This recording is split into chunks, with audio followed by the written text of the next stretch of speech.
सुर में गाना सीखिए पाधानीसा ऐप के साथ। AI powered personal music teacher from Saregama.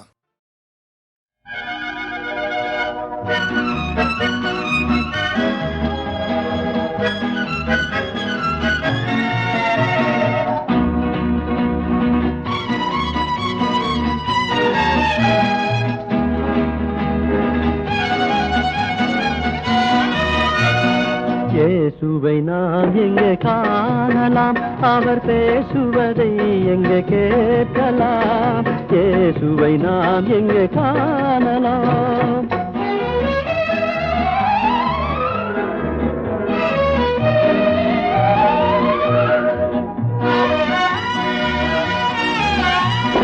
பனி படர்ந்த மலையின் மேலே பார்க்க முடியுமா? பனி படர்ந்த மலையின் மேலே பார்க்க முடியுமா? கனி நிறைந்த சோலை நடுவே காண முடியுமா? காண முடியுமா? இயேசுவை நாம் எங்கே காணலாம்.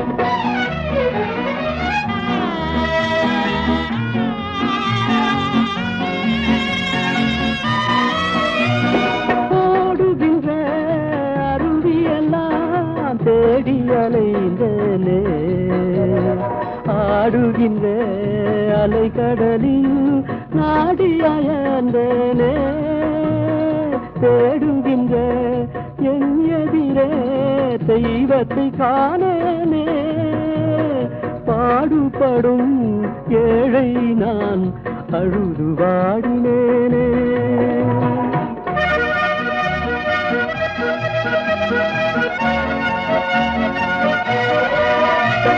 காலமதில் பவனி வரும் கார்முகில் கூட்டங்களே, வந்தருளும் இயேசுவையே காட்டிட மாட்டீரோ?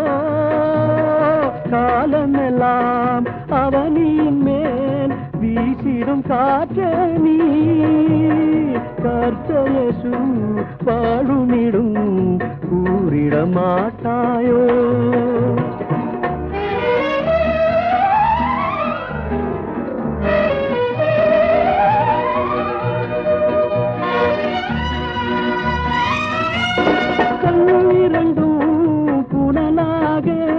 நெஞ்சம் மணலாக மண்டிட்டு வீழ்ந்த நான் திருமறை முன்பாக, விண்ணரசர் அன்புடனே கண்விழிப்பாயென்றார்.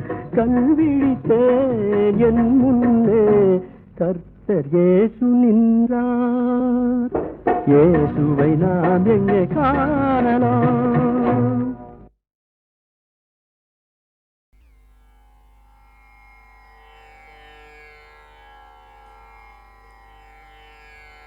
உலகெல்லாம் உணர்ந்தோதற்கரியவன், நிலவுலாவிய நீர்மலிவேணியல், அழகில் சோதியல் அம்பலத்தாடுவான்,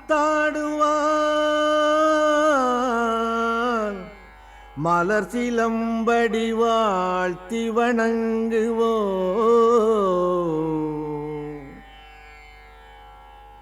அன்புமிக்க பெரியோர்களே, உலகத்தில் மதம் என்பது தோன்றாத காலம், இருண்ட காலம், கற்காலம், காட்டுமிராண்டி காலம் ஒன்று உண்டு. அந்த காட்டுமிராண்டி காலத்திலே இருந்து மனிதன் நாகரிகம் அடையத் தொடங்கிய போது அந்த நாகரிகத்திற்கு முதல் படியாக அமைந்தது மதம். உலகத்தில் உள்ள மதங்களுக்கெல்லாம் மூத்ததும் முன்னோடியானதும் இந்து மதம். இதை எந்த ஆதாரத்தோடு நான் சொல்ல விரும்புகிறேன் என்றால், இந்து என்கின்ற வார்த்தைதான் பிற நமக்கு தந்ததே தவிர, மதம் என்கின்ற அடிப்படை உலகத்தில் முதலிலே தோன்றிய இடம் இந்தியா என்பதனை யாரும் மறுக்கவில்லை. தனியொரு மனிதனும் தான் தான் ஏற்றுக்கொண்ட வழிபாட்டினை சமுதாய வழிபாடாக மாற்றிய போது மதம் என்கின்ற ஒன்று உருவகமாயிற்று. அந்த உருவகமான மதத்திற்கு பிறர் கொடுத்த பெயர்தான் இந்து மதம் என்றாலும் அந்த பெயர் வருவதற்கு முன்னாலே சைவம் வைணவம் என்ற இரண்டு பிரிவாக இந்து மதம் இயங்கிற்று. இந்த இரண்டு பிரிவுக்கும் எதிராக கிறிஸ்தவ மதத்தில் புராட்டஸ்டண்டுகள் இருப்பது போல் இந்து மதத்தில் தோன்றிய புராட்டஸ்டண்டுகளே சமணர்கள் ஆவார்கள். சைவத்திற்கும் வைணவத்திற்கும் எதிராக சமண மதம் தோன்றிற்று. சைவத்தையும் வைணவத்தையும் விட வேகமாக புத்த மதம் தோன்றி வளர்ந்தது. உலகத்தில் எந்த ஒரு மதத்திற்கும் அதை தோற்றுவித்தவன் பெயர்தான் வைக்கப்பட்டிருக்கிறது. புத்த மதம் என்றால் அதை தோற்றியவர் கௌதம புத்தர். கிறிஸ்தவ மதம் என்றால் அதை தோற்றுவித்தவர் இயேசு கிறிஸ்து. ஆனால் இந்து மதம் என்பதனை தோற்றுவித்தவர் யார் என்றால் உலகம் யாரையும் அறியாது. காலம் அறியாது மட்டுமல்ல, தோற்றுவித்தவர் பெயரையும் அறியாமல் இயங்கிக் கொண்டிருக்கும் ஒரே மதம் இந்து மதமாகும். உலகத்திலே உள்ள பல பழங்கால சுவடுகளை எல்லாம் பார்த்தவர்கள் உலகம் முழுவதிலேயும் இந்து மதம் பரவி இருக்கிறது, அந்நாளிலேயே பரவி இருக்கிறது, 2000 ஆண்டுகளுக்கு முன்னாலேயே தன்னுடைய காலடிகளை பதித்திருக்கிறது என்று கருதுகிறார்கள். ஆனால் திரு காஞ்சி பெரியவர்கள் அவர்களோ ஒரு கருத்தை வலியுறுத்தி கூறுகிறார். மனித மனோபாவத்தின் அடித்தளத்திலே இருந்து மத உணர்ச்சி தோன்றிய போது ஒரு ஹிந்துவுக்கு இந்தியாவிலே எந்த உணர்ச்சி தோன்றிற்றோ அதே மனித உணர்ச்சி உலகத்திலே உள்ள மனிதர்கள் அனைவருக்கும் தோன்றியிருக்கிறது. ஆகவேதான் அடிச்சுவடு ஒரே மாதிரி இருக்கிறது. அடிச்சுவடு ஒரே மாதிரி இருப்பதற்கு காரணம் உலகெங்கிலேயும் ஒரே மாதிரியான மத சிந்தனை ஆரம்பமாகி இருக்கிறது. அதுதான் என்று காஞ்சி பெரியவர்கள் அவர்கள் கூறுகின்றார்கள். மத சிந்தனை அடிப்படையில் எப்படி இருக்குமோ அப்படியே தோன்றி வளர்ந்தது இந்து மதம் என்பது இதன் மூலம் நிரூபிக்கப்படுகிறது. இந்து மதத்தினுடைய பல்வேறு பிரிவுகளையும் ஒவ்வொரு பிரிவுகளாக எடுத்துக்கொண்டுதான் ஒவ்வொரு மதமும் வளர்ந்திருக்கிறது. கொல்லாமை என்கின்ற இந்து மதத்தின் ஒரு கூறுதான் பௌத்த மதமாகும். அன்பு என்கின்ற இந்து மதத்தின் மறுகூறுதான் கிறிஸ்தவ மதமாகும். எல்லா மதங்களிலேயும் இருக்கின்ற எல்லா தத்துவங்களையும் நீங்கள் பார்த்தால் அது இந்து மதத்தின் ஒரு கூறாகவே இயங்குவதை பார்ப்பீர்கள்.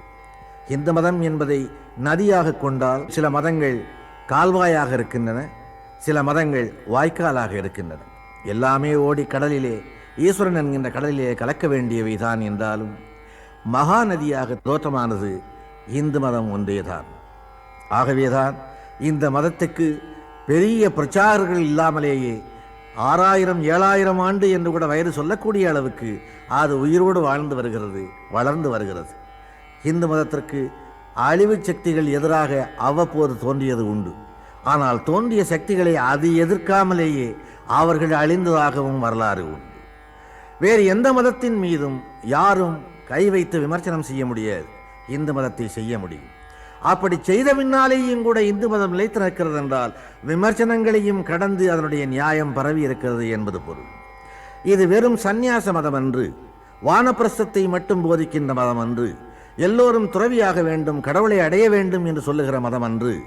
லௌகீக வாழ்க்கையிலேயும் இது கூடவே வந்து கொண்டிருக்கின்ற மதமாகும். எப்படி போகின்ற பாதையிலே எல்லாம் வருகின்ற அனுபவங்களிலே எல்லாம் திருக்குறளிலே ஒரு குறள் எதிரொலிக்கிறதோ அப்படியே மனித வாழ்வில் ஏற்படுகின்ற அனுபவங்களின் போதெல்லாம் இந்து மதத்தின் ஏதாவது ஒரு தத்துவம் எதிரொலிக்கிறது. ஜனனம் தாய் தகப்பன் கொடுத்தது, மரணம் இறைவன் அழைப்பது, இரண்டுக்கும் இடைப்பட்ட வாழ்வு அரிதாரம் பூசாத ஒரு நடிப்பு. இந்த வாழ்வின் ஏற்றத்தாழ்கள் எவராலே நியமிக்கப்படுகின்றன, எவராலே நிர்வகிக்கப்படுகின்றன, எவராலே ஆட்டுவிக்கப்படுகின்றன என்பதை உலகம் இன்னும் அறிந்த பாடில்லை. சந்திர மண்டலத்திற்கு விஞ்ஞானம் போய் சேர்ந்து விட்டது. ஆனால் அந்த கப்பலில் பயணம் செய்கின்ற விஞ்ஞானியும் சர்ச்சுக்கு போன பின்னாலே தான் பயணம் செய்கிறான் என்பதை அறிந்தால் விஞ்ஞானத்தையும் கடந்து உள்ளே இருக்கின்ற மெஞ்ஞான உணர்வு அவனை அறியாமலேயே அவனை அங்கே தள்ளுகிறது என்று பொருளாகும். உலகத்திலே இருக்கின்ற எந்த ஒரு மனிதனையும் இந்த எண்ணம் விடாது. சுவாமி விவேகானந்தர் சொன்னார், மரணம் என்று ஒன்று இருக்கின்ற வரையில், நீ விரும்புகின்ற ஒன்று நடக்காத வரையில், விரும்பாத ஒன்று நடக்கின்ற வரையில் ஈஸ்வரன் என்பவன் நீ விரும்புகிறாயோ இல்லையோ இருந்து கொண்டே இருக்கிறான். சுவாமி விவேகானந்தரின் இந்த பழமொழியை உலகத்திலே மரணத்தின் போது உணர்ந்தவர்கள் உண்டு, ஜனனத்தின் போதே உணர்ந்த குழந்தைகளும் உண்டு, வளர்ந்து வரும்போது உணர்ந்த ஞான சம்பந்தர்கள் உண்டு, வாழ்க்கையில் அடிபட்ட பின்னாலே உணர்ந்த ஞானிகள் உண்டு. பல்வேறு கட்டங்களிலேயும் பல்வேறு அறிவிலே இது பட்டிருக்கிறது. லௌகீகத்திற்கு துணை வருவது இந்து மதம் என்பதாலே தான் இந்து மதத்தினுடைய கடவுள்களை தம்பதிகளாகவே சமைத்தார். உலகத்தில் ஆண் பெண் என்று இரண்டு கடவுளையும் கணவன் மனைவியாக காட்டுகிற மதம் வேறொன்றும் இல்லை இந்து மதத்தை தவிர. மனைவி கடவுளுக்கு ஏன் என்கின்ற கேள்வி எழும்பும்போது மனைவி மனிதனுக்கு ஏன் என்ற கேள்வியும் கூடவே எழுகிறது. அந்த கேள்விக்கு பதில் காண விரும்புகிறவர்கள் இந்த கேள்விக்கு முதலில் பதில் காண வேண்டும். மனைவி மனிதனுக்கு தேவை என்றால் கடவுளுக்கும் மனைவி தேவை. இந்த லௌகீக உணர்வை ரெண்டு பேரையும் ஒட்டிய உணர்வாக வைப்பதற்காகவே தான் சக்தி சிவம் என்கின்ற இணைப்பை அது ஏற்படுத்திற்று. ஆண் பாதியாகவும் பெண் பாதியாகவும் இருக்கின்ற உலகத்தை அந்நாளிலேயே உணர்த்துவதற்குத்தான் அர்த்தநாரீஸ்வரர் என்கின்ற தோற்றமே இந்து மதத்திலே உருவானது. வாழ்க்கையின் லட்சியமே ஆண் பெண் இருபாலுக்குள்ளேயும் அடங்கிவிட்டது. இந்த இருபாலும் சேர்ந்து வாழுகின்ற வாழ்க்கையை இந்து மதம் அங்கீகரிக்கிறது. இல்லறத்திற்கு அது துணை வருகிறது. அதனுடைய தாற்பயங்கள் லௌகீக உணர்வுகள் எங்கிருந்து தோற்றுகின்றன? தாயிடமிருந்தே தோற்றுகின்றன. சுவாமி விவேகானந்தர் அமெரிக்காவிலே சிக்காகோ நகரத்தில் பேசும்போது அங்கிருந்த இளம் பெண்கள் ஆண்களை எல்லாம் பார்த்து பெரியோர்களே தாய்மார்களே என்று அழைத்தார். அங்கே இருந்த இளம் பெண்கள் சிலர் சிரித்தார்கள். அவர் சொன்னார், நீங்கள் சிரிப்பது எனக்கு புரிகிறது. நீங்களோ இளம் பெண்கள், என்னடா நமக்கு இன்னும் திருமணம் கூட ஆகவில்லை, நம்மை இவன் தாய்மார்களே என்று அழைக்கிறானே என்று நீங்கள் கருதுகிறீர்கள். மேலை நாட்டிலே பெண் என்றாலே மனைவி அல்லது காதலி என்கின்ற உணர்வுதான் எங்கும் பெருக்கெடுத்து ஓடுகிறது. இந்தியாவை பொறுத்தவரை பெண் என்ற பெயரை கேட்டாலே தாய் என்கின்ற உணர்வுதான் எங்களுக்கு வரும். தாயே என்று அழைப்பது எங்களுடைய லட்சிய கனவாகும். 18 வயது இளம் பெண்ணை பார்த்து 80 வயது கிழவன் பிச்சை கேட்கும் போது கூட, ஏன் 7 வயது சிறுமியை பார்த்து பிச்சை கேட்கும் போது கூட தாயே பிச்சை போடு என்று தான் கேட்கிறானே தவிர சிறுமியே பிச்சை போடு அல்லது குமரியே பிச்சை போடு என்று கேட்பதில்லை. எங்களுடைய குடும்பத்தின் லட்சியம் மூலம் தாய். எவள் இல்லை என்றால் நான் இந்த பூமியிலே பிறந்திருக்க முடியாதோ, எவளை இழந்து விட்டால் நான் மீண்டும் அடைய முடியாதோ, அவளே என்னுடைய வாழ்க்கையின் தத்துவங்களை துவக்கி வைக்கின்றாள். என்னுடைய தாயை நான் வணங்குகிறேன். எனக்கு வாழ்க்கைக்கு துணையாக ஒரு மனைவி வந்திருப்பாளானால் அவளும் அவளை வணங்கியாக வேண்டும். எனக்கு அவள் தருகின்ற இன்பங்களுக்காக என் தலையின் மீது ஏறி நின்று என் தாயாரை அவள் விலை பேச முடியாது. என்னுடைய தாய் என்பவள் தான் என் குடும்பத்தின் ராணி. அந்த ராணிக்கு தோழிதான் என் மனைவியே தவிர அந்த மனைவி என்பவள் ராணி என்கின்ற அந்தஸ்தை பெற முடியாது. அவளுக்கு வருகிற மருமகளுக்கு வேண்டுமானால் அவள் ராணியாக இருக்கலாமே தவிர என் தாய்க்கு அவள் தோழியாகத்தான் அடங்கி இருக்க முடியும். என் தாயை நான் வணங்கும் போது அவளும் வணங்கியாக வேண்டும். அப்படி வணங்க அவள் விரும்பவில்லை என்றால் என் மனைவியாக நான் அவளை அங்கீகரிக்க மாட்டேன். மேலை நாட்டிற்கும் இந்திய நாகரிகத்திற்கும் இதுதான் வித்தியாசம். இந்துக்களுடைய நாகரிகத்தில் தாய் என்கின்ற ஸ்தானத்திலே இருந்தே சகலமும் ஆரம்பமாகின்றன என்று சுவாமி விவேகானந்தர் அங்கே கூறினார். தாய் நம்முடைய பிறப்புக்கு மூலம் அவளே. உலகத்தில் நமக்கு சர்வ நிச்சயமாக தெரிந்த உண்மை எது? தாய், அவள் மட்டுமே. இன்ன தாயின் வயிற்றில் பிறந்தோம் என்பதை மட்டுமே நாம் அறிவு. தாய் காட்டித்தான் தகப்பனை அறிவு. தகப்பன் கொண்டு போய் உட்கார வைத்து ஹரி நமத்து சிந்தம் என்று எழுதச் சொல்லும் போதுதான் நாம் குருவை அறிவோம். அன்பே கடவுள், அறிவே தெய்வம் என்று குரு சொல்லிக் கொடுத்த பின்னாலேதான் நாம் தெய்வத்தை அறிவோம். அதனாலேதான் சுருக்கமாக 4 சொற்களை வைத்து மாதா, பிதா, குரு, தெய்வம் என்று சொன்னார்கள். இந்த 4 வரிசையிலே சர்வ நிச்சயமாக நமக்கு தெரிந்த ஒரே உண்மை மாதா, சந்தேகத்துக்கு இடமாக இருப்பது தெய்வம். சர்வ நிச்சயமாகவும் சந்தேகத்துக்கு இடமாகவும் இருப்பது பிதாவும் குருவும். இவர்கள் இருவர் பற்றியும் சந்தேகம் எழலாம். இந்த சந்தேகங்கள் உண்மையாகவும் இருக்கலாம். தெய்வம் முழுக்க சந்தேகத்துக்குரியது, ஆனால் அடையும் போது அது முழுக்க உண்மையானது. மாதா சந்தேகத்துக்கே இடமில்லாத அவளிடமிருந்து நம்முடைய ஜனனம் ஆரம்பமாகிறது. ஜனனம் ஆரம்பமாகும் போது இந்த தாயினுடைய வயிற்றில் நாம் பிறக்க வேண்டும் என்று கேட்டுக்கொண்டு வரம் வாங்கி பிறப்பதில்லை. அந்த இருவருடைய சந்தோஷத்தின் பலனாக ஆண்டவன் நம்மை அனுப்பி வைக்கிறார். அதனாலேதான் பிறப்பு என்பது ஆண்டவன் கொடுத்தது என்று அழைக்கிறார்கள் இந்துக்கள். ஆண்டவன் கொடுத்ததா? பிறகு தாய் தந்தை நிலை என்ன என்ற கேள்வி கேட்கின்றவர்கள் இதை அறிய வேண்டும். தாய் தந்தையினுடைய விருப்பத்தின்படி ஆண் குழந்தையோ பெண் குழந்தையோ பிறக்கவில்லை. ஆண்டவனுடைய விருப்பத்தின்படியே நாம் ஜனிக்கிறோம். அதற்கு 2 கருவிகள் தாயும் தந்தையுமா. ஜனனம் நமக்கு சர்வநிச்சயமாக தெரிந்து விடுகிறது. எந்த ஒரு குழந்தை பிறப்பதானாலும் கூட 10வது மாதம் அந்த குழந்தை பிறக்கும் என்று ஒரு தேதி நிர்ணயிக்கப்பட்டிருக்கிறது. பெரிய பெண்ணாக வளர்கிற ஒரு பெண் 16 வயதிலேயும் வரலாம், 18 வயதிலேயும் வரலாம். ஆனால் குழந்தை என்பது 10 மாதங்களிலே தான் பிறக்கும் என்பது ஒன்றுதான் உலகத்தில் உண்மை. அதன் பின்னாலே மரணம் என்பது இன்ன தேதியிலே வரும் என்று யாருக்கும் நிச்சயமான டைரி கிடையாது. 16 வரலாம், 20 வரலாம், 60 வரலாம், எந்த வயதிலேயும் மரணம் வரலாம், விபத்திலே வரலாம், எந்த நிலையிலேயும் வரலாம் மரணம். ஆனால் பிறப்பு என்பது நிர்ணயிக்கப்பட்டது போல மரணத்தின் தேதி நிர்ணயிக்கப்படவில்லை. இன்ன தேதியில் இன்னார் மரணம் அடைவார் என்கின்ற குறிப்பு அவன் கையிலேயே ஆரம்பத்தில் இருந்திருக்குமானால் ஆண்டவனை பற்றிய சிந்தனை அவனுக்கு வந்திருக்காது. மரணம் எங்கே ரகசியமாக வைக்கப்பட்டதோ அங்கேதான் ஆண்டவன் தன்னையும் வைத்தான். மரணம் எப்போது வரும் என்று தெரியாதாலேதான் மனிதன் கோவிலை நாடுகிறார். ஆபத்திலேதான் ஆண்டவனை அவன் உணர்ந்து கொள்ளுகிறார்.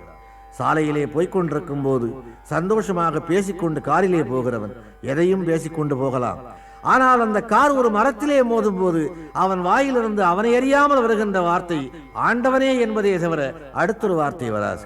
பெற்றவள் ஞாபகம் அல்லது பெற்றவன் ஞாபகம் கூட வராது. ஆண்டவன் ஆபத்திலேதான் தோற்றமளிக்கின்றான். ஜனனத்திற்கும் மரணத்திற்கும் இடையிலே அவன்தான் அந்த பாதையை உருவாக்கி காட்டுகின்றான். இன்ன தேதியில் இன்ன காரியம் நடக்க வேண்டும் என்று விரும்புகிற எவரும் அந்த காரியத்தை அடைந்து கொண்டே போனால் ஆண்டவன் ஒருவன் இல்லை என்பது உறுதியாகிவிடும். ஆகவேதான் காலங்களாலே காரியங்களை மாற்றி மாற்றி போட்டு அந்த கோடுகளை மாற்றி மாற்றி போட்டு காட்டுகிறார். அவனுடைய விதிப்படிதான் நம்முடைய பயணம் நடந்து கொண்டிருக்கின்றது. ஒரு பெண்ணை அடைய வேண்டும், நல்ல மனைவியை அடைய வேண்டும் என்று விரும்புகிறவன் அவளை அடைய முடியாமல் போகிறது. எது வேண்டுமானாலும் கிடைக்கட்டும் என்றிருப்பவன் ஒரு நல்ல மனைவியை அடைய முடிகிறது. இவையெல்லாம் ஆண்டவன் எழுதிய எழுத்து, கடவுள் அமைத்த மேடை.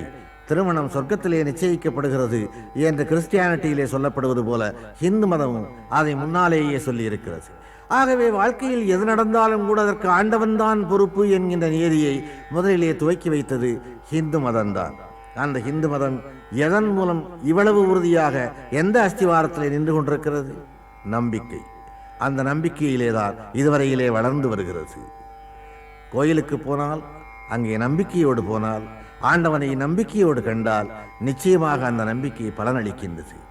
நம்பிக்கையிலே சிறிது சந்தேகம் வந்தாலும் கூட மனிதன் முதலில் தன்னை தோல்வியடைய செய்து கொள்ளுகிறான். அதனாலே ஆண்டவன் அவனுக்கு தோல்வி அளித்தது போல தோன்றுகிறது. அந்த நம்பிக்கையிலேதான் அவனுடைய அஸ்திவாரம் கட்டப்படுகின்றது. காஃபி ஹோட்டலுக்கு போகிறோம், அற்புதமான சமையல் ஆகியிருக்கிறது, சாப்பிட உட்காருகிறோம். நல்ல சமையல், நல்ல சாப்பாடு என்று சாப்பிட்டு விட்டு எழுந்து வர வேண்டுமே தவிர எப்படி சமைக்கிறான் என்று சந்தேகப்பட்டு அடுப்பங்கரையை எட்டி பார்த்தால் அவன் வியர்வையை வலித்து விட்டு கொண்டிருக்கக்கூடும். அதை நமக்கு சாப்பாடு செல்லாமல் போய்விடக்கூடும். ஒரு சாப்பாடு, நல்ல சாப்பாடு சாப்பிட்டோம் என்று திருப்தியோடு நம்பிக்கையோடு வந்தால் நிம்மதியாக இருக்கு. எதையோ தவறாக சாப்பிட்டு விட்டோம் என்று சந்தேகம் தோன்றினால் வாந்தி வருவது போல இயற்கையாக தோன்றும். அது உடற்கூற்றினுடைய விளைவல்ல, மனக்கூற்றினுடைய விளைவு. அதனாலே மனக்கூற்றை சரி செய்வதற்காகத்தான் இதனை ஆன்மீகம் என்று அவர்கள் அழைத்தார். உடலுக்கும் இதற்கும் சம்பந்தம் இல்லாத ஒரு நிலையாக இந்த மதத்தை அவர்கள் உருவாக்கினார்கள். உடலுக்கு அப்பாற்பட்ட நிலையாக இதை உருவகித்தார்கள். இந்த நிலைகளை சொல்லுவதுதான் நம்முடைய இதிகாசங்கள். இதிகாசங்களில் ஒவ்வொன்றிலேயும் நீங்கள் எடுத்தால் 2 எக்ஸ்ட்ரீம் நிலைகளை நீங்கள் பார்ப்பீர்கள். தசரதனுக்கு 60,000 மனைவியர் என்றார்கள். அது சாத்தியமா? அப்படி வாழலாமா என்கிற கேள்வியை விடுங்கள். அவனுடைய மகன் ராமனை ஏகபத்தினி வரதன் என்றார். 2ஐயும் 2 துருவங்களாக ஆக்கி காட்டினார். 2 வாழ்க்கையிலே எந்த வாழ்க்கை சரி, எது நியாயம் என்றவர்கள் போதிக்க வரவில்லை. அந்த வாழ்க்கையை ஏற்றுக்கொண்டான் தசரதன், இந்த வாழ்க்கையை ஏற்றுக்கொண்டான் ராமன். ஆனால் இந்த வாழ்க்கையை ஏற்றுக்கொண்ட ராமனை தெய்வம் என்று ராமாயணம் அழைத்து, ஆகவே அது சொல்லாமல் சொன்ன தத்துவம் ஏகபத்தினி விரதமாகும். அந்த ஏகபத்தினி விரதன் என்று அவனை சொல்வதற்கு எவ்வளவு அற்புதமான உவமைகள், உவமை நயங்களை அது சொன்னது. எனக்கு நன்றாக ஞாபகம் இருக்கிறது. ஒரு ராமாயணத்தில் ஒரு இடம், ராவணன் சீதையை மயங்க வைக்க பல்வேறு வேஷங்கள் போடுகிறான். இளவரசனாக வருகிறான், மன்மதன் போல வருகிறான், பல்வேறு நாட்டு இளவரசர்கள் போல தோற்றமளிக்கிறார். எதிலேயும் அவள் மயங்கவில்லையே சீதை என்று கலங்கி போய் தன்னுடைய அரண்மனையிலே உலாவிக் கொண்டிருக்கிறார். அப்போது அமைச்சர் அங்கே வருகிறார். அமைச்சர் சிரித்துக்கொண்டே அவனிடம் சொல்லுகிறார், அரசே, சீதை மயங்கக்கூடியது ஒரே ஒரு மனிதனுக்கு மட்டுமே, ஒரே ஒரு உருவத்திற்கு மட்டுமே. அந்த வேஷத்தை நீ எடுத்தால் தான் அவள் மயங்குவாள். அது யாருடைய வேஷம் தெரியுமா? ஸ்ரீராமனுடைய வேஷம். அதை நீ எடுத்தால் அவள் மயங்குவாள் என்று அமைச்சர் சொல்லுகிறார். உடனே ராவணன் அவரை பார்த்து சொல்கிறான், அமைச்சரே, உமக்கு தெரிகின்ற இந்த உண்மை எனக்கு தெரியாமற் போய்விடுமா? நானும் ராமனைப் போலவே வேஷம் எடுத்தேன். ராமனாகவே தோற்றமளித்தேன். ஆனால் ராமனுடைய வேஷத்தை போட்டவுடனேயே எனக்கு சீதையின் மீது இன்னொருவன் மனைவியின் மீது ஆசை வரவில்லையே, நான் என்ன செய்வேன் என்றவன் வருந்தினான். ஏகபத்தினி விரதன் என்பதை வெறும் வார்த்தையோடு சொல்லாமல் அதை ஒரு கதையாக உருவித்தது சாதாரண மக்களுக்கு கூட புரிந்து கொள்ளக்கூடிய வகையிலே இந்து மதம் ஒன்றுதான். அவர்கள் படித்தவர்களோ படிக்காதவர்களோ யாராயிருந்தாலும் சரி, அவர்களுக்கு சில விஷயங்களை புரிய வைக்க இந்து மதம் முயன்று அருந்ததியினுடைய கதை, நலாயினியின் கதை, அனுசூயையின் கதை, அகலிகையின் கதை, இந்த கதைகளெல்லாம் வெறும் கற்பனைகள் என்றே வைத்துக் கொள்ளுங்கள். இவையெல்லாம் கற்போடு வாழ்ந்த சில பெண்களின் வாழ்க்கையை குறிப்பது. இவை கற்போடு வாழ வேண்டும் என்கின்ற எண்ணத்தை இந்து பெண்களின் மனதிலே உண்டாக்குவதற்காக ஏற்பட்டவை. இந்த கதைகளை சொன்னதோடு இந்து மதம் நின்றுவிடவில்லை. சில பழமொழிகளையும் எளிய முறையிலே அவர்களுக்காக தந்தது. கல்லானாலும் கணவன், புல்லானாலும் புருஷன். இதை சிலர் கேள்வி கேட்கக்கூடும்.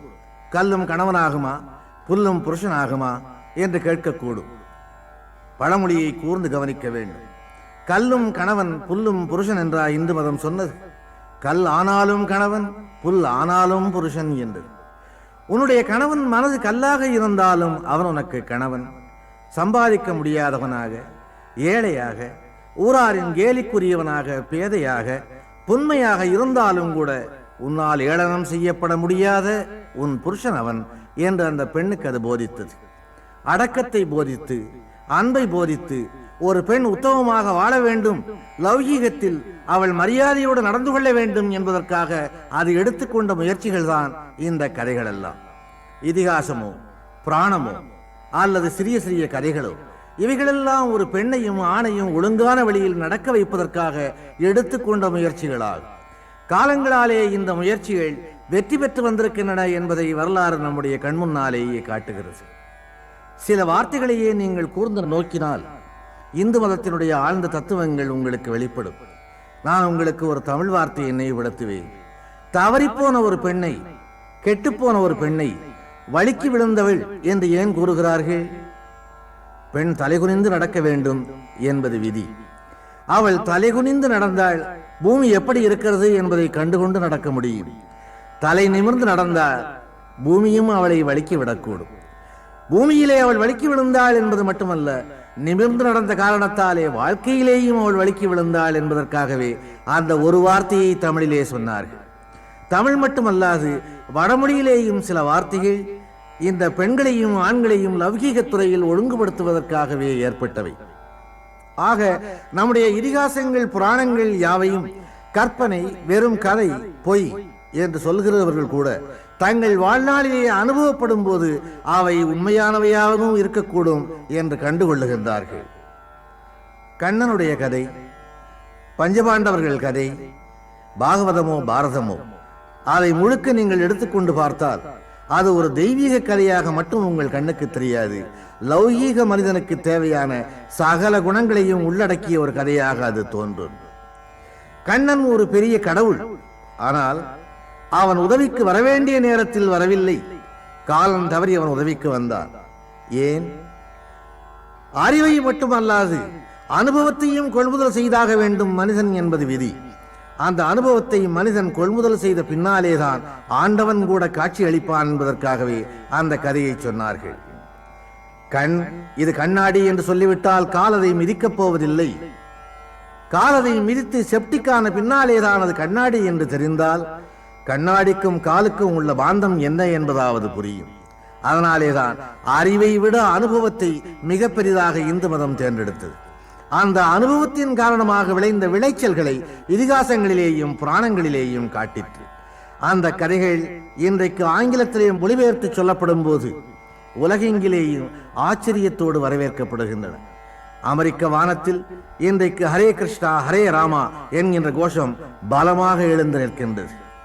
விரக்தி அடைந்து வேதனை அடைந்து வாழுகின்ற அளவுக்கு வாழ்ந்து பார்த்து இனி வாழ்வதற்கு எதுவுமே இல்லை என்று தெரிந்த பிற்பாடு அவன் கடைசியாக அடையப் போகின்ற புகலிடம், அடைந்து விட்ட புகலிடம் ஹரே ராமா ஹரே கிருஷ்ணாவாக ஆகியிருக்கிறது. அது எப்படி? வாழ்க்கை தத்துவங்களை இந்துக்கள் தான் முழுக்க முழுக்க செம்மையாக சொல்லி இருக்கிறார்கள். தற்கொலை செய்து கொள்ள வேண்டிய மனிதனை தற்கொலை செய்து கொள்ளாமலே திருப்புவதற்கான ஒரே மார்க்கம் ஹிந்து தத்துவமே என்பதனை அமெரிக்க மக்கள் இன்றைக்கு கண்டு கொண்டிருக்கிறார்கள். நீ வாழ விரும்பினாலும் உனக்கு வழி இருக்கிறது, வாழ்வை வெறுத்து நீ ஓட விரும்பினாலும் வழி இருக்கிறது. ஆனால் தற்கொலை செய்து கொள்ள வேண்டிய அவசியமே இல்லாத ஒரு தத்துவ ஞானியாக திகழ்வதற்கும் வழி இருக்கிறது. இந்த மூன்றையும் ஒருங்கே அடக்கிய ஒரு மதம் என்பதாலேதான் எல்லா மதங்களையும் பார்த்துவிட்ட மேலை நாட்டு வானம் இன்றைக்கு ஹரே கிருஷ்ணா ஹரே ராமா என்கின்ற கோஷத்தை எதிரொலித்துக் கொண்டிருக்கிறது. இந்து மதம் லௌகீக மதம், லௌகீக மதம் என்று ஏன் நான் திரும்ப திரும்ப சொல்லுகிறேன் என்றால், இன்றைய இளைஞன் இந்து மதம் என்றாலே அது ஒரு சன்னியாசி மடம் என்று கருதி கொண்டிருக்கிறார். உண்மை அதுவல்ல. வாழ்வின் சகல துறைகளிலேயும் அது கூடவே வந்து கொண்டிருக்கிறது. வாழ்வை துறந்து ஓடிய ஞானி ஒருவர் ஒரு அற்புதமான பாட்டு பாடி இருக்கிறார். அந்த வெண்பா இது: முதற்சங்க முதூட்டும் மொய்குழலாராசை நடுச்சங்கம் நல்விலங்கு பூட்டும் கடைச்சங்கம் ஆம்போதது ஊதும் அம்மட்டோயும் மட்டோ நாம் பூமி வாழ்ந்த நலம், நாம் பூமி வாழ்ந்த நலம். அவர் கூறுவதனுடைய கருத்து என்ன? வாழ்க்கைக்கு எப்பொழுதுமே துணையாக இருப்பது மூன்றே சங்கு. ஒரு மனிதனுடைய ஆயுள் காலத்தில் 3 முறைதான் சங்கு அவனுக்கு பயன்படுகிறது.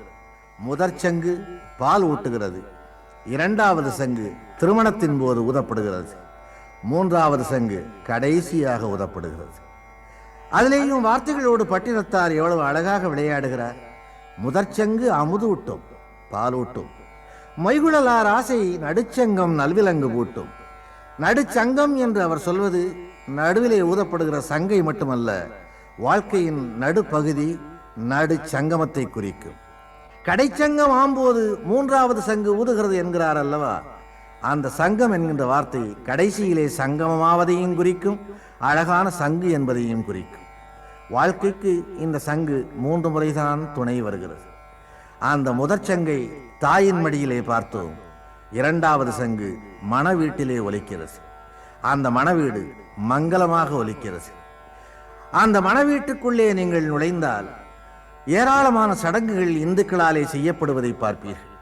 இவ்வளவு சடங்குகள் தேவைதானா? என்ன இந்த சடங்குகள் அர்த்தமற்றவை என்று பேசுகின்ற பகுத்தறிவாளர்கள் உண்டு. ஆனால் ஒரு ஹிந்துவினுடைய எந்த சடங்கும் அர்த்தமற்றது அல்ல. வேடிக்கைக்காக கூட ஒன்று சொல்வேன். திருமணத்தில் கெட்டி மேளம் கொட்டுகிறார்களே, அது ஏன்? தாலி கட்டப்படும் போது அமங்கலமான வார்த்தைகள் எந்த மூலையிலே இருந்தும் கேட்கக்கூடாது. மாங்கல்யம் சூட்டப்படும் போது ஏதாவது ஒரு மூலையில் யாராவது ஒரு தாய் தன்னுடைய மகளையோ மகனையோ மற்றவர்களையோ பார்த்து சரியனே நாசமாய் போக என்று திட்டக்கூடும். அந்த அமங்கலமான வார்த்தை மணமக்களின் காதில் விழக்கூடாது, எந்த மூலையிலே இருந்தும் தவறான வார்த்தை விழக்கூடாது என்பதற்காகவே அங்கே கெட்டி மேளம் கொட்டுகிறார்கள். மணவரைக்கு வருகின்ற பெண்ணை அம்மா வலது காலை எடுத்து வைத்து வா என்று ஏன் கூறுகிறார்கள்? வலது காலையே எடுத்து வைத்து வர வேண்டிய அவசியம் என்ன? பூமியே வலப்புறமாக சுழல்கிறது என்கின்ற விஞ்ஞானத்தை முதலிலே கண்டுபிடித்தவர்கள் இந்துக்கள் தான். நானும் உலகத்தோடு ஒட்ட ஒழுகுவேனே அன்றி உலகுக்கு எதிராக போக மாட்டேன் என்று சத்தியம் செய்வதே வலது காலை எடுத்து வைப்பதாகும்.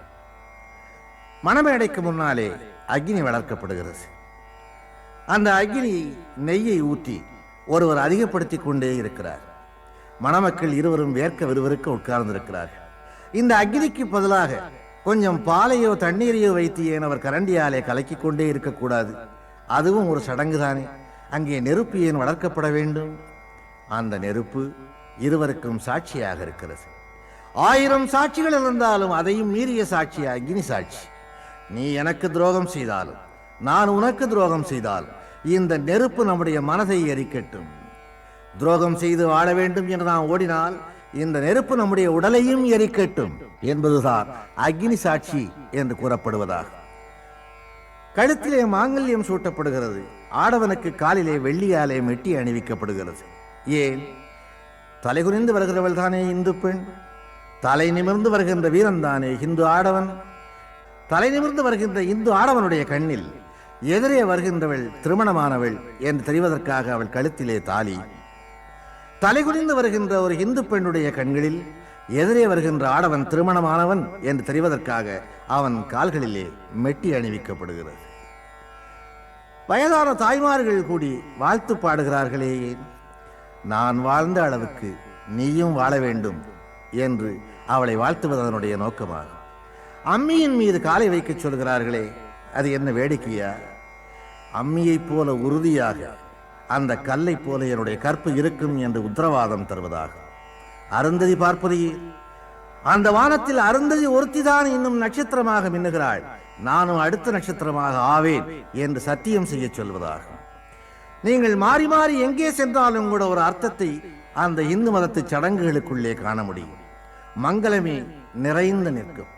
பிச்சைக்காரன் வந்து பிச்சை கேட்டால் அப்போது வீட்டிலே அரிசியோ சோறோ இல்லை என்றால் கூட இல்லை போ என்று ஒரு நல்ல ஹிந்து சொல்ல மாட்டான். நல்ல ஒரு வைதிக இந்து, நிறைய இருக்கிறதப்பா, நாளைக்கு வா என்ன.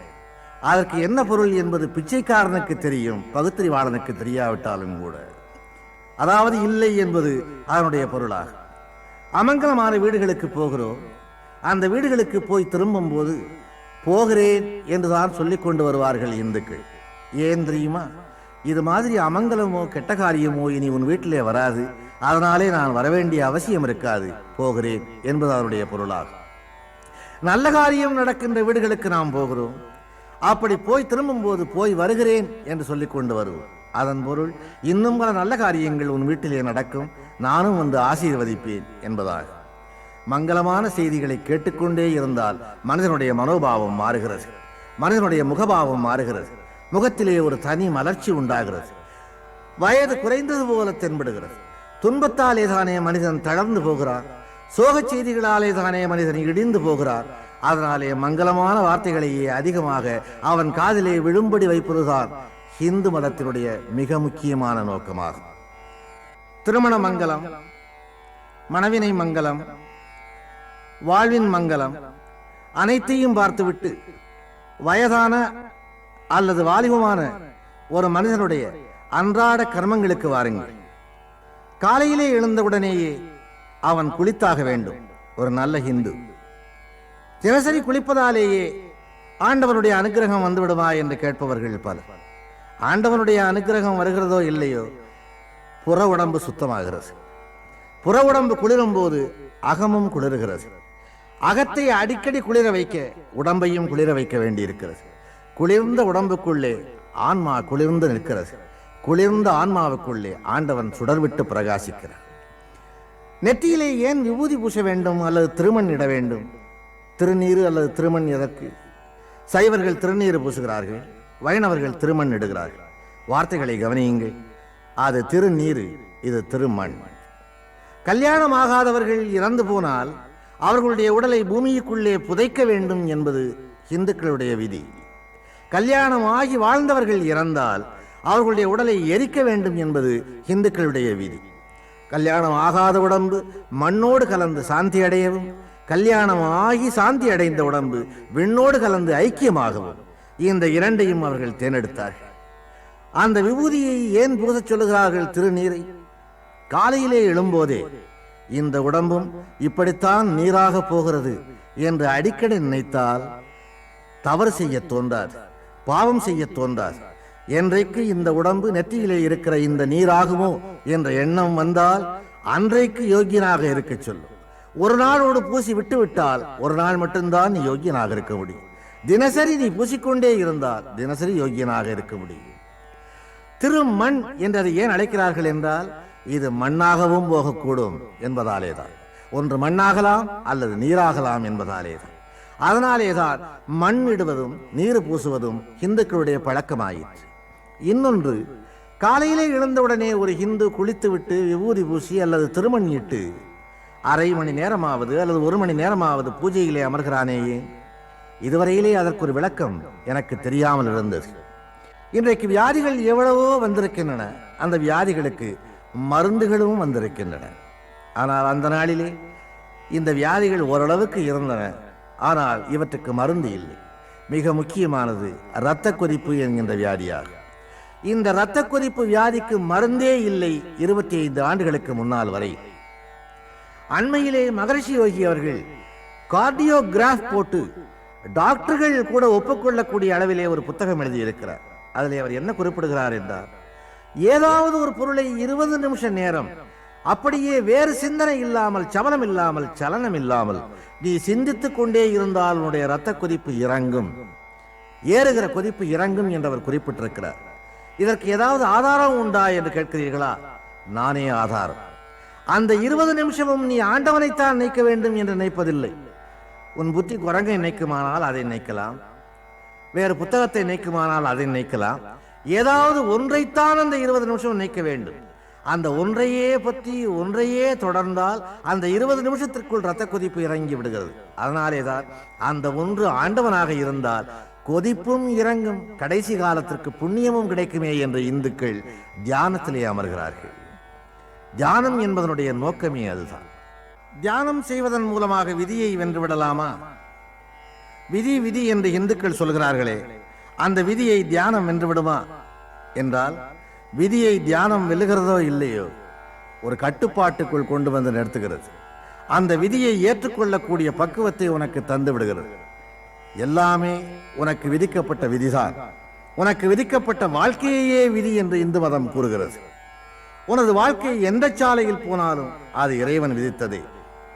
நானோ நீயோ கர்ப்பப்பையில் இருக்கும்போது நாம் போகிற பாதைகளும் சாக போகிற இடமும் நேரமும் நம் மண்டை ஓட்டுக்குள் திணிக்கப்படுகின்றன. நாம் எங்கே போனாலும் எப்படி வாழ்ந்தாலும் அது இறைவன் விதித்ததே. மனதின் சிந்தனை போக்கு எப்படி வேண்டுமானாலும் போகலாம், ஆனால் அது நடப்பதும் நடக்காததும் நம் விதிக்கோடுகளில் அடங்கி இருக்கிறது. ஊழிற் பெருவலி யாவுள மற்றொன்று சூழினும் தான் முந்துரும் என்றான் வள்ளுவன். ஊழ் என்பது பூர்வ ஜென்மத்தையும் விதியையும் குறிக்கும். பூர்வ ஜென்மத்தின் எதிரொலியை கொண்டே அந்த ஜென்மத்தின் விதி நிர்ணயிக்கப்படுகிறது. அதனை ஊழ்வினை உறுத்து வந்தூட்டும் என்றான் இளங்கோ. போன ஜென்மத்தில் உன் விதி பாவம் செய்யும்படி விதிக்கப்பட்டிருந்தால் அதற்கான பரிகாரம் இந்த ஜென்மத்தில் எழுதப்படுகிறது. ஆகவே விதியின் கோடுகள் தாம் நம்மை ஆட்சி செய்கின்றன என்பது இந்துக்களின் அசைக்க முடியாத நம்பிக்கை. நாம் எண்ணியது நடந்தாலும் நடக்காவிட்டாலும், எண்ணாதது நடந்தாலும் யாவும் நம் விதி ரேகைகளின் விளைவே. முயற்சி 1/4 பங்கு, விதியின் ஒத்துழைப்பு 3/4 பங்கு. எல்லாவற்றுக்கும் கால நேரம் வர வேண்டும் என்கிறார்களே இந்துக்கள். அதற்கு என்ன காரணம்? இன்ன காரியங்கள் நமக்கு இன்ன காலங்களில் நடக்கும் என்று விதிக்கப்பட்டிருக்கிறது, அவ்வளவுதான். நினைவுகளின் மயக்கத்தை விதி ஒழுங்குபடுத்துகிறது. 2வது உலக யுத்தத்தின் போது ஹிட்லருக்கு இருந்த வசதியும் ஆயுத பெருக்கமும் வேறு எந்த நாட்டிலும் இல்லை. ஒரே நாளில் போலந்தை பிடித்தார். வெறும் மிரட்டலிலேயே செக்கோஸ்லோவேக்கியாவை பிடித்தார். குண்டு போடாமலேயே பிரான்சை பிடித்தார். அவன் விரும்பியிருந்தால் ஐரோப்பாவையும் 6 நாட்களிலேயே பிடித்திருக்கலாம். வெறும் வாய்வேட்டுக்களையே விட்டுக் கொண்டிருந்த எதிரிகளை அவன் கனடாவுக்கு துரத்தி அடித்திருக்கலாம். அகில ஐரோப்பாவையும் பிடித்துவிட்டால் உலகத்தில் ஐரோப்பிய நாடுகளுக்கு காலனிகளாக இருந்த ஆசிய, ஆப்பிரிக்க, அரேபிய நாடுகள் அத்தனையும் குண்டு போடாமலேயே அவன் கைக்கு வந்திருக்கும். அமெரிக்கா, சோவியத் யூனியன் இரண்டையும் தவிர மீதி உலகம் அவன் கைக்குள் விழுந்திருக்கும். இது சுலபமாக நடந்திருக்கக்கூடியதே. ஆனால் விதி ஹிட்லரின் ஆணவத்தை ஆட்சி புரிந்தது. பிரிட்டனை கோழிக்குஞ்சு என்று அவன் கேலி செய்துவிட்டு யானையை சாப்பிட்டால்தான் என் பசி அடங்கும் என்று சோவியத் யூனியனுக்குள் நுழைந்தான். அவனது சவக்குழி அங்கேதான் தோண்டப்படுகிறது என்று விதி சிரித்தது. சோவியத் யூனியனின் பருவ காலத்தில் அவன் சிக்கி சிக்கி இழுபட அமெரிக்காவும் பிரிட்டனும் தங்களை தயார் செய்து கொண்டு விட்டன. எச்சரிக்கையாக இருந்திருந்தால் உலகத்தையே ஆண்டிருக்கக்கூடிய ஹிட்லர் தன் பிணத்தை கூட பிறர் பார்க்க முடியாதபடி இறந்து போனான். உலக வரலாறுகளை கூர்ந்து கவனியுங்கள். விதியை மதியால் வெல்லலாம் என்று சில பேர் பேசுவது உண்டு. வெல்லலாம். அப்படி நீ வென்றுவிட்டால் நீ வெல்லுவாய் என்பதே உன் விதியாக இருந்திருக்கும். அதுதான் முடிவே தவிர அந்த விதியிலே இல்லாத ஒன்று உன் மதியிலே தோன்றியதாக அர்த்தமல்ல. ஒன்று சொல்வேன், யாரையும் எவரையும் எந்த வீட்டையும் எந்த நாட்டையும் சாட்டையில்லா பம்பரம் போல் ஆட்டி வைக்கிறான் இறைவன். இறைவன் என்று ஒருவன் உண்டா இல்லையா என்ற விவாதத்திற்கு வருவதற்கு முன்னால் ஒரு விஷயத்தை உங்களுக்கு நினைவுபடுத்த விரும்புவேன். தெற்கே ஒரு பகுதியில் மழையே இல்லாமல் பூமி காய்ந்து போய் கிடக்கிறது. வடக்கே ஒரு பகுதியில் மழையினாலே வெள்ளக்காடுகள் பெருகி கிராமங்களை அழிக்கிறது. அந்த தண்ணீர் இங்கே வந்தால் இந்த கிராமம் பிழைக்கும். அந்த தண்ணீர் இங்கே வரவில்லையே ஏன்? பருவத்தாலே ஆண்டவன் 2 பிரிவுகளை உருவாக்குகிறார். மழை இல்லையே என்று எண்ணுகிறவன் அவனை நினைக்க வேண்டும். ஐயோ இவ்வளவு மழையா என்று எண்ணுகிறவனும் அவனை நினைக்க வேண்டும். தண்ணீர் இல்லை, குடிக்க தண்ணீர் இல்லை என்று ஏங்குகிறோம். கடற்கரையில் வாழுகின்ற மக்களும் ஏங்குகிறோம். கடலிலே நிறைய தண்ணீர் இருக்கிறது. கடல் நீரையே குடிநீராக்கி இருக்கலாம் அல்லவா? கடல் நீரே குடிநீராய் கடவுள் படைத்திருந்தால் அடிநீரை தேடி எந்த அரசாங்கம் செலவு செய்யும்? கடலிலே தண்ணீரும் இருக்க வேண்டும், அது குடிக்க முடியாமல் உப்பாகவும் இருக்க வேண்டும். மனிதன் அதை பார்த்து கொண்டே தண்ணீர் தண்ணீர் என்று ஏங்க வேண்டும். தண்ணீர் இருக்கும் இடத்தை தேட வேண்டும், பூமியை தோண்ட வேண்டும், தோண்டி அந்த தண்ணீரை எடுக்க வேண்டும். ஒரு தண்ணீரை எடுப்பதற்கே ஒரு மனிதன் இவ்வளவு சிரமப்பட வேண்டுமானால் என்னை அடைவதற்கு நீ எவ்வளவு சிரமப்பட வேண்டியிருக்கும் என்று காட்டுவதே ஆண்டவனுடைய படைப்பின் மூல நோக்கமாகும். ஆண்டவனுடைய படைப்பின் ஒவ்வொரு ரகசியத்தையும் புரிந்து கொண்டவர்கள் யாரும் கிடையாது. இந்து மதத்தின் முழு விவரங்களையும் நான் சொல்ல ஆரம்பித்தால் இது போதாது. போதாது என்பது மட்டுமல்ல, எனக்கு ஆயுள் போதாது. சின்ன எறும்பு இவ்வளவு பெரிய மனிதனை கடிக்கிறது. அந்த எறும்பே என் கண்ணுக்கு தெரியவில்லை, அதற்கு 2 பல்லும் இருக்கிறது. இந்த சிருஷ்டி எப்படி உருவானது, யாராலே உருவாக்கப்பட்டது என்று எண்ணும் போது எனக்கு வியப்பு மேலிடுகிறது. வகை வகையான பூச்சிகள், இவற்றை சிருஷ்டித்தவன் யார்? இதற்கு ஒரு மூலம் இருக்க வேண்டும் அல்லவா? இந்த பூச்சியை உண்டாக்கியது முட்டை, அந்த முட்டையை உண்டாக்கியது இன்னொரு பூச்சி என்று பேசிக்கொண்டே போனால் அந்த முதல் பூச்சியை, அந்த முதல் மூலத்தை உண்டாக்கிய மூலம் எது? அதுதான் ஆதி மூலம் என்றான் இந்து. எல்லா மூலத்திற்கும் மூலமாக முளைத்தெழுந்த விதை அதுதான். அந்த விதையிலே இருந்து கிளைத்தெழுந்ததுதான் மற்றவை என்பதாலேதான் அவர் அதை குறிப்பிட்டார். இப்படி எல்லாமே ஆண்டவனுடைய இயக்கம்தான் என்று நம்புகிற இந்து விஞ்ஞானத்தை மறுத்தானா வெறுத்தானா? சொல்லப்போனால் விஞ்ஞானத்தின் அடித்தளமே இந்து மதம். மேகம் கடலுக்கு சென்று தண்ணீரை எடுத்து அதை பூமிக்கு கொண்டு வந்து மழையாக பொழிகிறது என்று நமக்கு சொல்லித் தந்தவர்கள் யார்? பள்ளியில் படிக்கும் மாணவனை கேட்டால் ஆங்கிலேயர்கள் கற்றுத்தந்த விஞ்ஞானம் என்றுதான் அவன் பதில் சொல்லுவான். ஆனால் இந்த விஞ்ஞானம் ஏறக்குறைய 1100 ஆண்டுகளுக்கு முன்னாலேயே இந்துக்கள் சொன்ன விஞ்ஞானம்.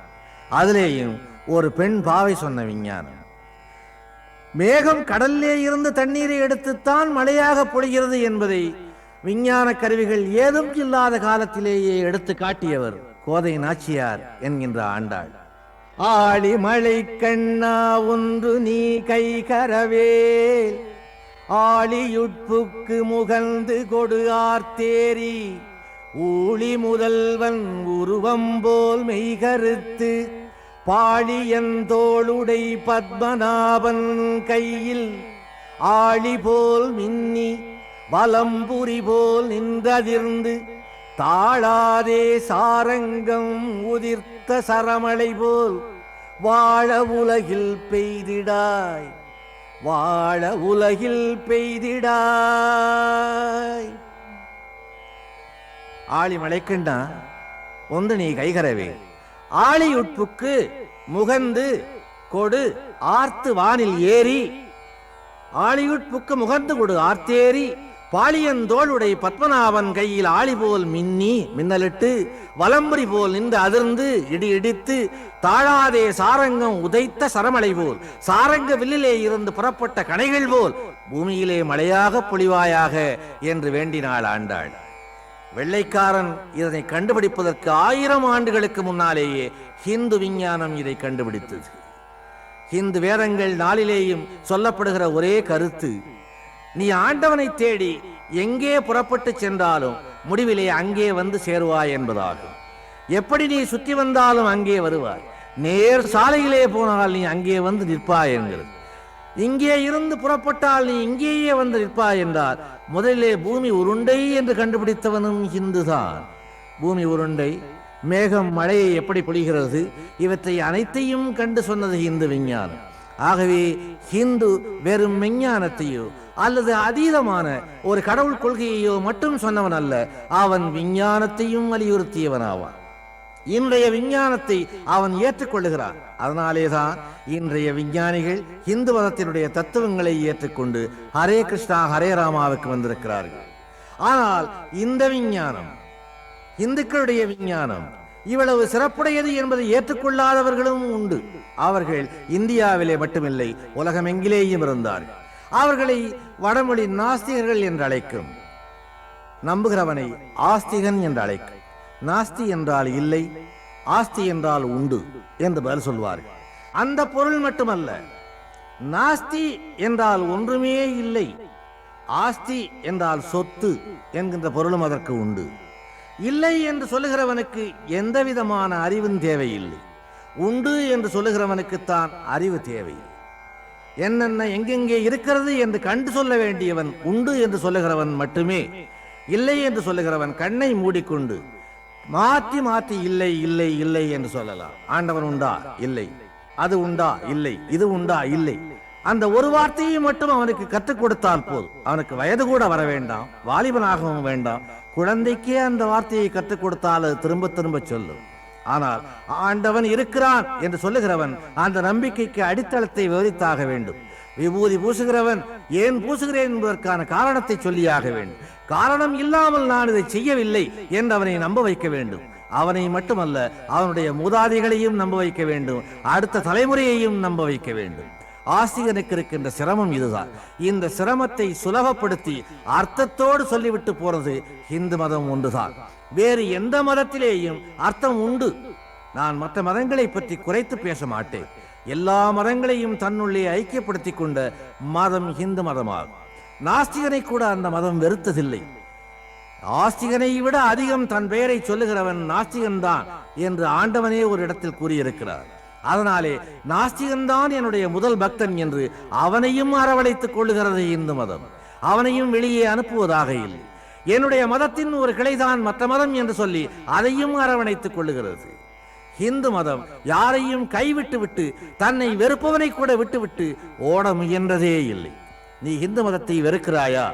நீ அதை விரும்புகிற வரையிலே இந்து மதம் உன்னை தொடர்ந்தே வரும். நீ இந்து மதத்தை விரும்புகிறாயா? உன்னை அது சோதிக்கும். ஏன் சோதிக்கும் என்றால், நீ விரும்புவது உண்மையா என்பதை தெரிந்து கொள்ள. வெறுக்கிறவன் வெறுப்பது உண்மையாகத்தான் இருக்க முடியும். விரும்புகிறவன் மீதுதான் சந்தேகம் வரும். ஏன் ஆண்டவன் பக்தனுக்கே அதிகம் சோதனைகளை வழங்குகிறான்? இவள் உண்மையானவனா என்று கண்டுகொள்ள விரும்புகிறான். எவளை நீ காதலிக்கிறாயோ அவளைத்தான் அதிகம் சந்தேகிப்பாய். எவளை நீ மனைவியாக ஏற்றுக்கொண்டிருக்கிறாயோ அவள் சிரித்தால்தான் உனக்கு சந்தேகம் வரும். வேறு எந்த பெண் சிரித்தாலும் சந்தேகம் வராது. நீ உண்மையான பக்தனாக இருந்தால் அவன் சோதனை மேல் சோதனை தொடர்ந்து தந்து கொண்டே இருப்பான். அந்த சோதனைகளுக்கு அஞ்சாமல் நீ தொடர்ந்து போனால் கடைசியில் ஆண்டவன் தன் முகத்தை உனக்கு காட்டுவான். பிள்ளைக்கறி சமைத்த கதை போன்ற கதைகளை விட்டுவிட்டு வாழ்க்கை தத்துவத்துக்கே வந்து ஆண்டவனை நீ பின்தொடர்ந்து பார்த்தால் கஷ்ட நஷ்டங்கள் முழுவதிலேயும் அவன் அவ்வப்போது கண்ணுக்கு தெரிய மாட்டான். கடைசியாக ஒரு கட்டத்தில் நான் இருக்கிறேன் என்று அவன் காட்டுவான். என் வாழ்நாளிலே நான் அதை கண்டிருக்கிறேன். நான் நாஸ்திகனாக இருந்தவன் ஆஸ்திகனாக மாறினேன். எப்படி மாறினேன் என்றால், ஆண்டவன் என்னை சோதிக்கவில்லை, நானே என்னை சோதித்துக் கொண்டேன்.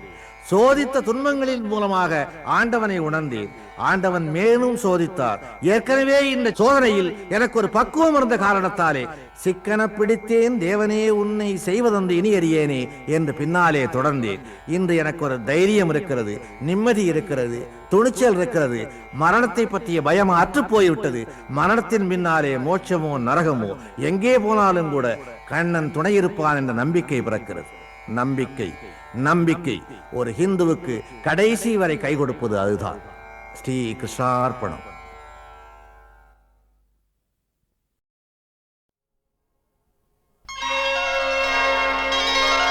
சுவாமியே சரணமையப்பா,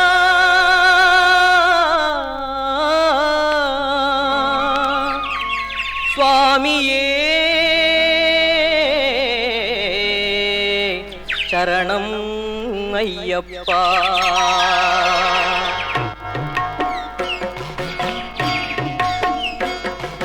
பம்பா நதியின் தீரத்திலே,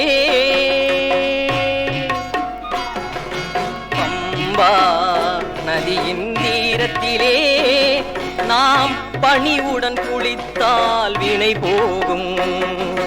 பம்பா நதியின் தீரத்திலே நாம் பணிவுடன் குளித்தால் வினை போகும். பம்பா நதியின் தீரத்திலே நாம் பணிவுடன் குளித்தால் வினை போகும்.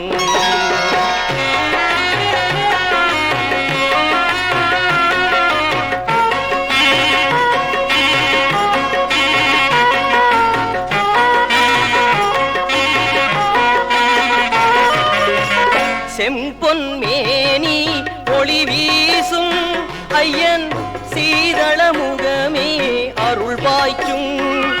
ஐயன் சீதள முகமே அருள் பாய்ச்சும். பம்பா நதியின் தீரத்திலே நாம் பணிவுடன் குளித்தால் வினை போகும்.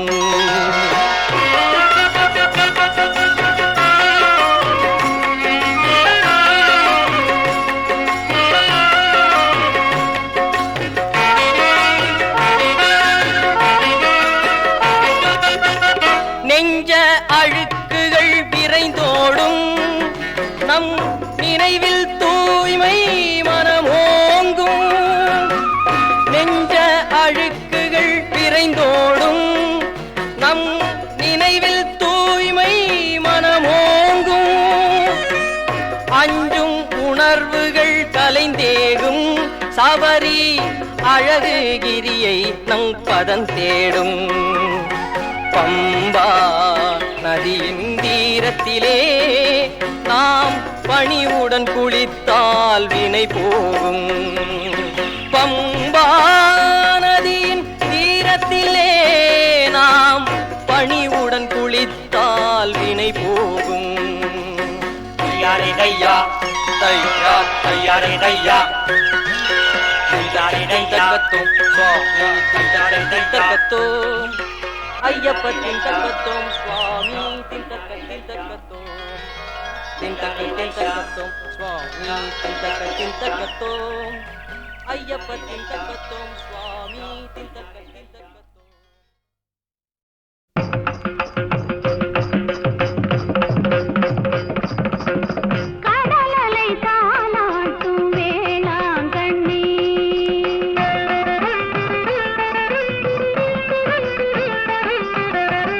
கடலலை தாலாட்டும் வேளாங்கண்ணி எம்மை கருணையில் தாலாட்டும் மாதா கண்ணி. கடலலை தாலாட்டும் வேளாங்கண்ணி எம்மை கருணையில் தாலாட்டும் மாதா கண்ணி. கடலலை தாலாட்டும் வேளாங்கண்ணி. தச்சம் ததிதா தச்சம் ததிதா தச்சம் ததிதா திமிதா கிட்ட தக்க தக்க தச்சம் ததிதா தச்சம் ததிதா தச்சம் ததிதா திமிதா கிட்ட தக்க தத்ததி தத்தண்ண ஜொன்னு தத்திமி தத்ததி தத்தண்ண ஜொன்னு தத்திமி தத்தரி தரி தத்தண்ண தண்ண தஜுன்னு ஜொன்னு தத்திமி ஜிமி தத்ததி தத்தண்ண தஜொடு தத்திபி தத்திபி தக்கிட்ட தாதிங்குண்ட தும் தத்திங்குண்ட தும் தட்டி கேட்டது தட்டி கேட்டது தட்டி கேட்டது படகினில் வருவோர்க்கு துணையானவள் வரும் பாதை மறந்தவர்க்கு விளக்கானவள். படகினில் வருவோர்க்கு துணையானவள் வரும் பாதை மறந்தவர்க்கு விளக்கானவள். சமயங்களை கடந்த கலையானவள் எங்கள் தாய்குலம் காப்பதற்கு சிலையானவள். வண்ணக் கடல்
உனக்கென ஒரு கோயில் மனத்தினுள் அமைத்தேன்.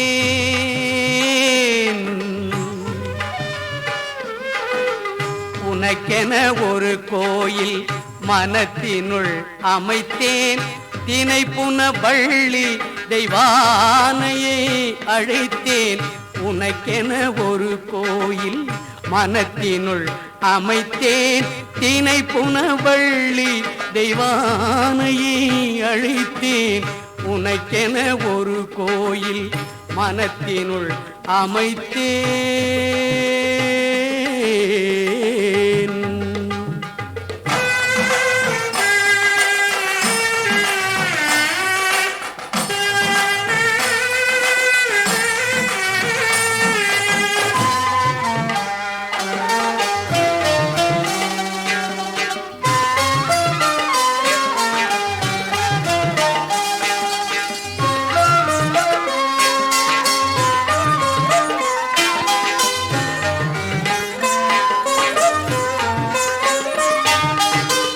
எனக்கென சுவைத்திட எழில் ஒரு சமைத்தே.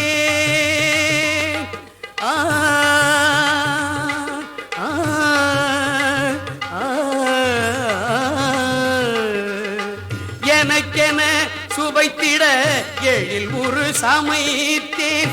இனித்திட இனித்திட கவி மலர் கொடுத்தேன். இனித்திட இனித்திட கவி மலர் கொடுத்தேன். உனக்கென ஒரு கோயில் மனத்தினுள் அமைத்தேன்.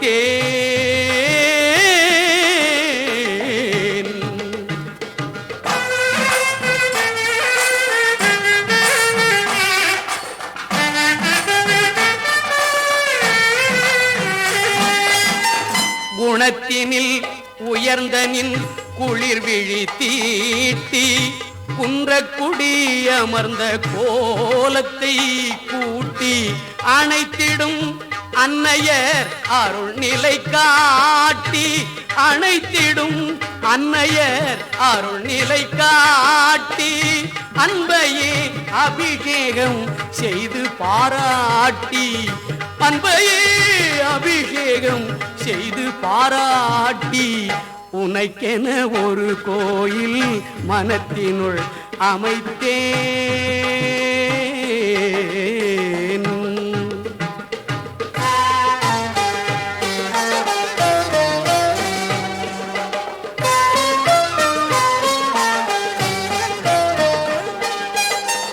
திருவடி தாமரை சிக்கன பிடித்தேன். திருப்புகழ் அமிர்தம் நாள்தோறும் குடித்தேன். வருவதை எதிர்கொள்ளும் திடமனம் படைத்தேன். வருவதை எதிர்கொள்ளும் திடமனம் படைத்தேன். வாழ்வையே நின்னிடம் நான் ஒப்படைத்தேன். வாழ்வையே நின்னிடம் நான் ஒப்படைத்தேன்.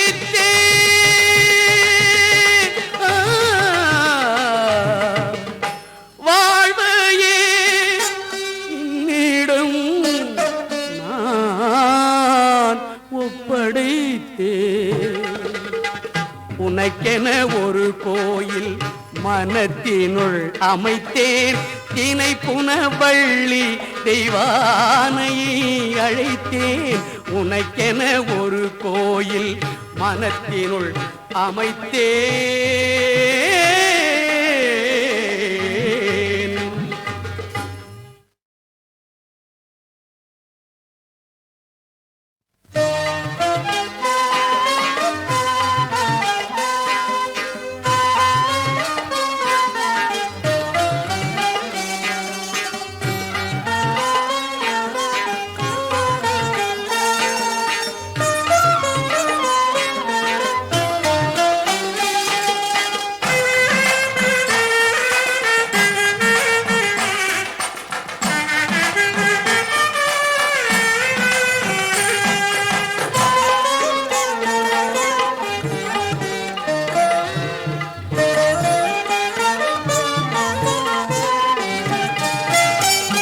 உனக்கென ஒரு கோயில் மனத்தினுள் அமைத்தேன்.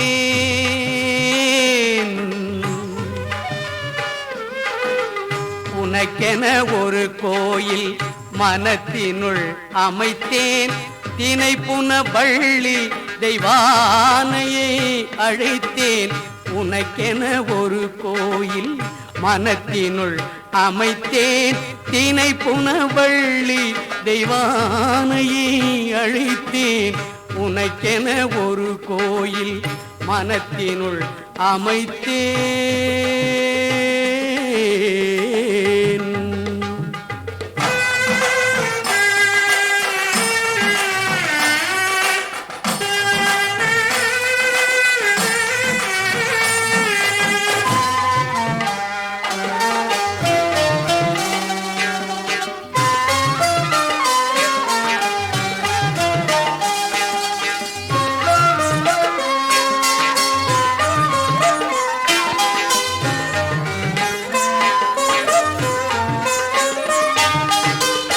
எனக்கென சுவைத்திட எழில் ஒரு சமைத்தேன்.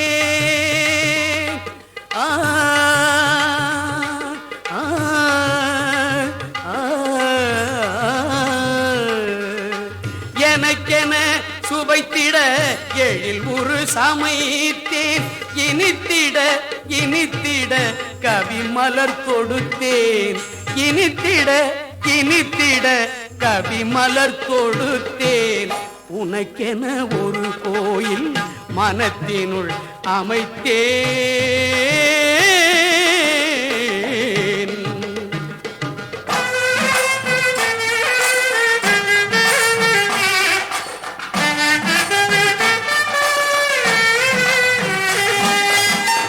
குணத்தினில் உயர்ந்தனின் குளிர் விழி தீட்டி குன்றக்குடி அமர்ந்த கோலத்தை கூட்டி அணைத்திடும் அன்னையர் அருள் நிலை காட்டி.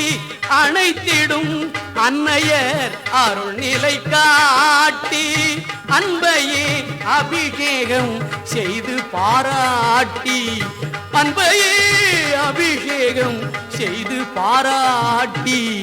உனக்கென ஒரு கோயில் மனத்தினுள் அமைத்தேன்.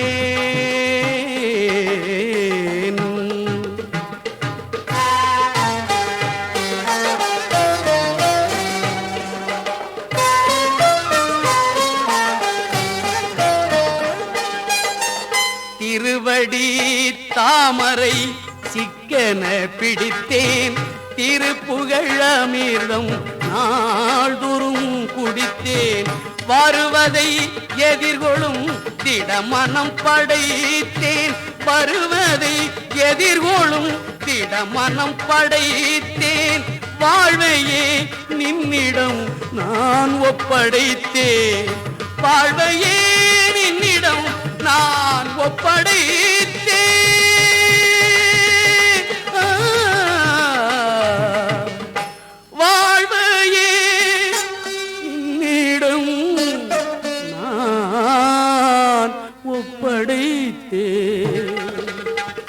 உனக்கென ஒரு கோயில் மனத்தினுள் அமைத்தேன். தினை புன வள்ளி தெய்வானையை அழைத்தேன். உனக்கென ஒரு கோயில் மனத்தினுள் அமைத்தேன்.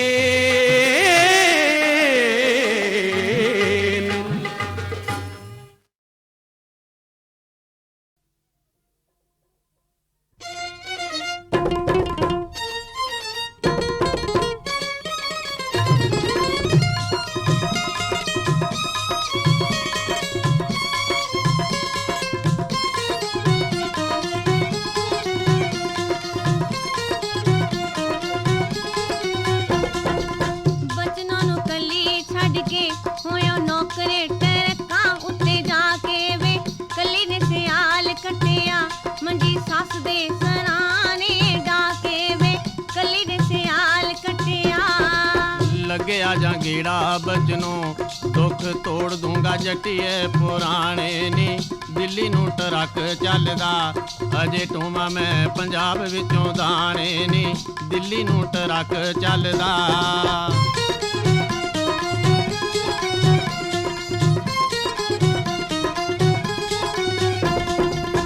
आजा वे ट्रक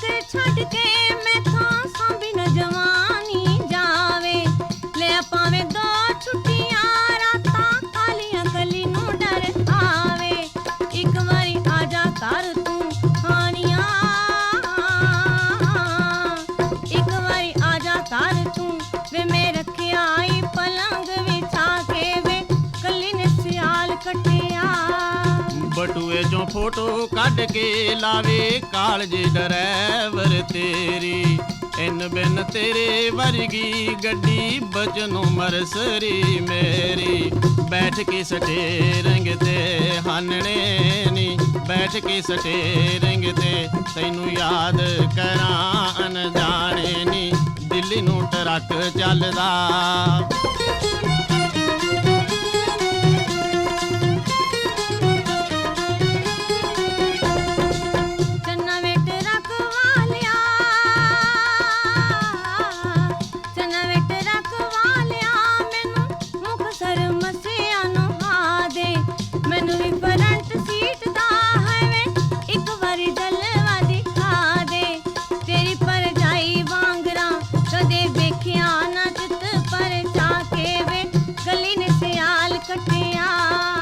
रब उत्ते डोर रखिए नाले बाबे वाली ओट तकाइए दूजे तीजे दिन बजनों असी दिल्ली तो मुकत सर जाइए मस्याल चलूं ऐदकी हानने नी मस्याल चलूं ऐदकी तेरी रमज तरीके वाला जाने नी दिल्ली नू ट्रक चलदा वे कली ने सियाल कटिया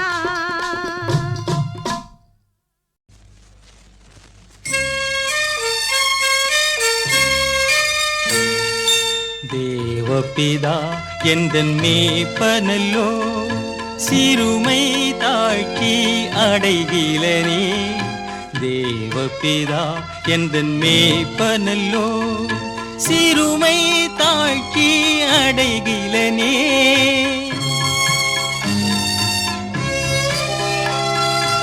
ஆவலதா என்னை பைம்புன்மேல் அவர் மெய்த்தமர் நீ அருளுகின்றார் தேவபிதா எந்தன் மேய்ப்பனல்லோ சிறுமை தாக்கி அடைகிலனே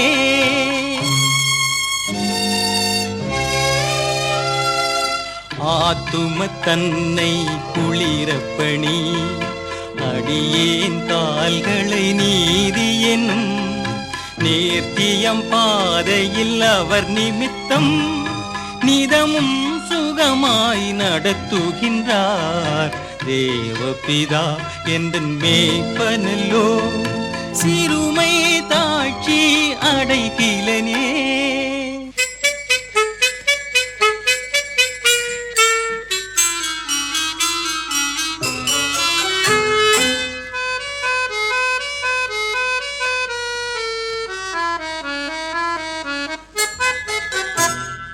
சாய்நிழல் பள்ளத்திறங்கிடினும் சற்றும் தீங்கு கண்டஞ்சேனே வானபரன் என்னோடிருப்பார் வளைதடியும் தோலுமே தேற்றும் பகைவர்க்கெதிரே ஒரு பந்தி பாங்காயனக்கென நெற்படுத்தி சுகதையிலம் கொண்டென் தலையை சுபமாய் அபிஷேகம் செய்குவார் தேவபிதா எந்தன் மேய்ப்பனல்லோ சிறுமை தாழ்ச்சி அடைகிலனே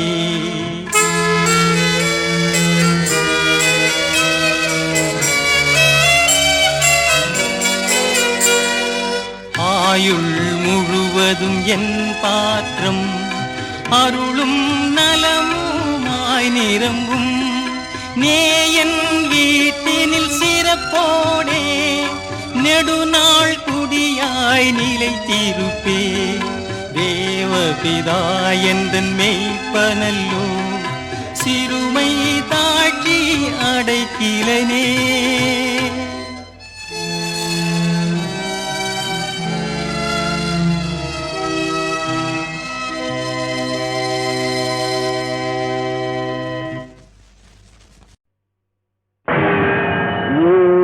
நம சிவாய ஓம் நம சிவாய ஓம் நம சிவாய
குரத்தி பெண்ணை அணைக்கின்றவன் அவள் செங்கனி வாயிதழை நனைக்கின்றவன்.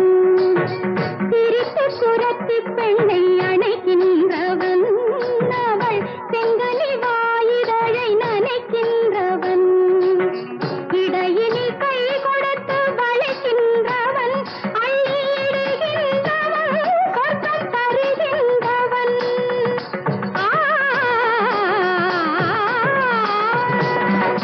இடையினில் கை கொடுத்து வளைக்கின்றவன் அள்ளியிடுகின்றவன் சொர்க்கம் தருகின்றவன். வருவான் வடிவேலன் தணிகை வள்ளலவன் அழகு மன்னனவன் நினைத்தால் வருவான் வடிவேலன்.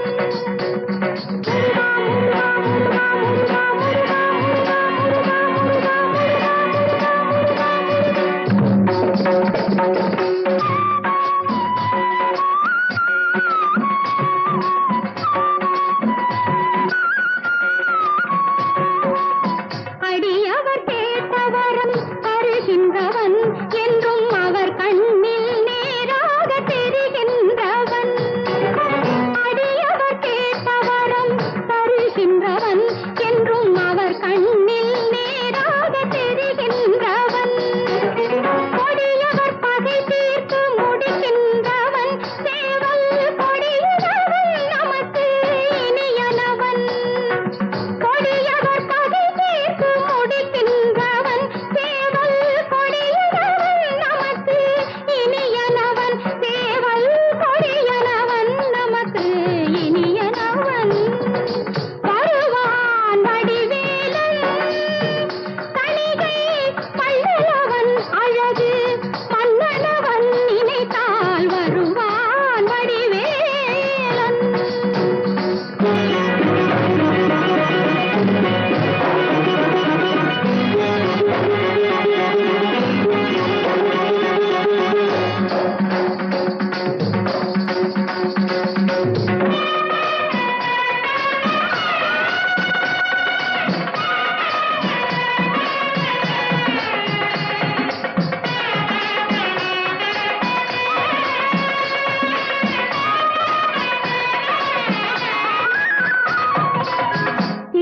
திருமுருகாற்றுப்படை நான் பாடவா இல்லை திருப்புகழ் பாடி இங்கு நடமாடவா?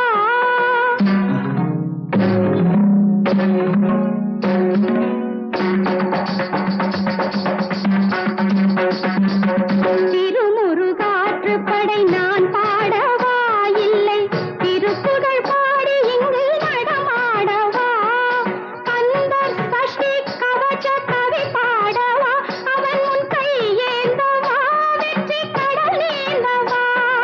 கந்தர் சஷ்டி கவச கவி பாடவா அவன் முன் கையேந்தவா வெற்றி கடல் ஏந்தவா? வருவான் வடிவேலன் தணிகை வள்ளலவன் அழகு மன்னனவன் நினைத்தால் வருவான் வடிவேலன்.